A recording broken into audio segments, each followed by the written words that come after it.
Today we will talk about how to fix or how to solve the problem of keeps launching on the PowerPoint. To know how to fix or how to solve the problem of keeps launching on PowerPoint, you should just go to settings. In the first page, you can click on apps and you will enter to PowerPoint app.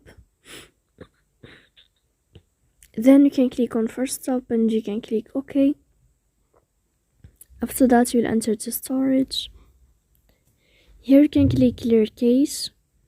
Don't click clear data because that can cause the error, so you can delete your account. In the end, you can turn on your airplane mode and you can wait a moment to turn off your airplane mode again. So please don't forget to support us by like and subscribe.